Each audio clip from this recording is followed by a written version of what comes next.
Assalamualaikum warahmatullahi wabarakatuh. Alhamdulillahilladzi hadana li hada wa ma kunna linahtadiya laula an hadanallah. Asyhadu an la ilaha illallah wahdahu la syarikalah wa asyhadu anna Muhammadan abduhu wa rasuluh la nabiyya ba'da. Hadirin yang dimuliakan Allah, masih ingat tentang kisah di zaman Rasulullah ketika sudah Fathu Mekah, ada wanita dari kabilah bangsawan dari Bani Makhzum.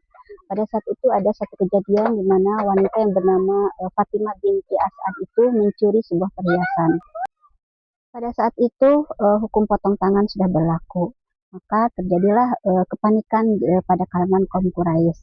Mereka berpikir jika wanita yang bernama Fatimah binti As'ad itu dihukum dengan potong tangan, maka mereka akan merasa itu ada sebuah kehinaan. Maka pada saat itu mereka bermusyawarah untuk bisa bernegosiasi dengan Nabi Muhammad agar potong tangan itu tidak dilakukan. Maka pada saat itu Usama bin Zaid menemui Rasulullah dan menceritakan niatnya bahwa beliau meminta untuk potong tangan itu tidak dilakukan kepada wanita itu. Pada saat itu Rasulullah langsung marah dan beliau langsung berdiri dengan memberikan khutbahnya.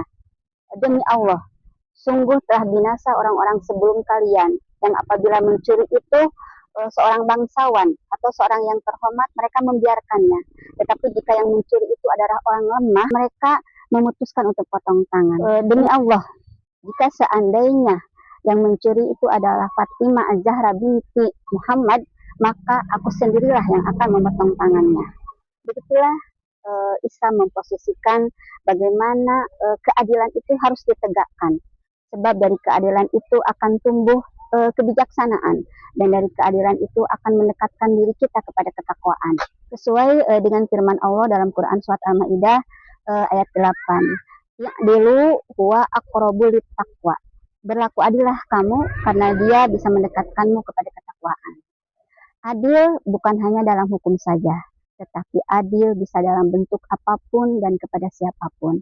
Misalnya adil ketika dalam pertemanan, bahwa kita tidak bisa berteman itu hanya melihat dari latar belakang, status sosial, dan juga adil bisa berlaku pada diri kita sendiri. Bagaimana antara hak dan kewajiban kita bisa kita penuhi bersama-sama.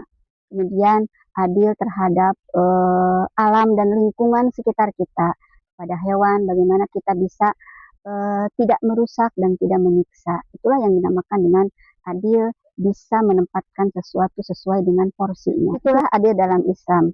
Adil dalam Islam itu adalah menempatkan sesuatu pada tempatnya sesuai dengan porsinya masing-masing. Tidak memihak dan tidak timbang pilih berdasarkan kedekatan atau interest pribadi. Itulah keadilan yang diajarkan oleh Islam.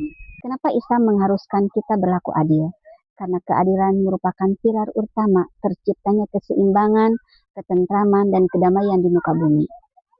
Sikap adil menempatkan manusia pada derajat ketakwaan, dan sifat adil pula itu adalah cerminan dari sifat Allah Subhanahu wa Ta'ala. Dan sebaliknya, ketidakadilan merupakan kezaliman yang akan menimbulkan permusuhan dan merusak tatanan sosial dan akan merugikan orang lain.